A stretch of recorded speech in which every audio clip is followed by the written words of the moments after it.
God Game fam, this book right here, if you have not read it, it's a must read.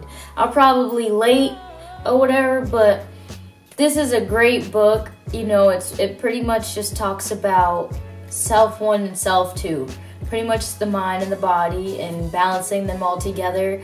And you should read this if you're an athlete, if you're not an athlete, if you work in an office, if you do whatever it is you do. This book, I feel like, is very beneficial.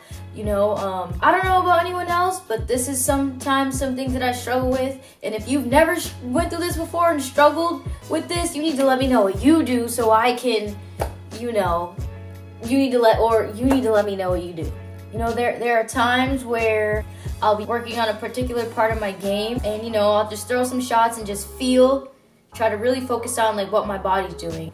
And then after, you know, I'll record some shots to see if what I saw is actually what I felt.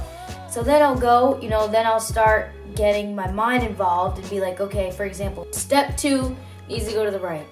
So then instead of just really trying to like allow my body to just do it and feel step 2 go to the right, you know, my mind is telling my body what to do. And, you know, in the book, it really just talks about when your mind gets really involved, you're not allowing your body to do, to just be. You're not allowing your body to just be. And so then, you know, it's a cycle where your mind gets involved, it's telling your body what to do. You know, then you start, it leads to trying too hard. And then, you know, your body gets stiff and you definitely don't do what you tried to do in the first place. And so it's just a constant cycle. And something I also learned in the book as well is judgment. And so far, this has really helped me in my practices as well as competition. Maybe it'll help you, but I'm telling y'all, you gotta read this book. You know, just not really judging each shot, you know, based on the result. It's neither good or bad, it just is. You know, if you tug it and you hit the 7 pin and you was trying to play up 5, like, I actually hope you wouldn't do that, but I'm just saying, if you were playing up 5 and you tug it or something, you miss your target and you hit 7, like, you know, just trying your best to, you know, neither good or bad, just let it be.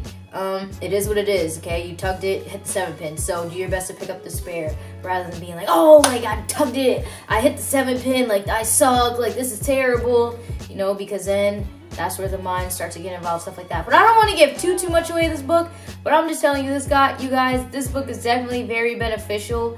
I learned some things from this book, and there are some exercises in there that I'll be using for myself, and hopefully you guys read it, God Game fam, and you get some takeaways from that as well. But like I said, if you never went through this cycle and you struggled, you need to let me know what you do. 1, either you're not human, and 2, I don't know what number 2 is, but yeah, so The Inner Game of Tennis. Y'all gotta go get this, read it. I have links below of where you can get it, because like I said, I don't like to buy my books for hella expensive prices. I like everything cheap. So you can have audiobooks, you can have hardcover, paperback. Here are some sites.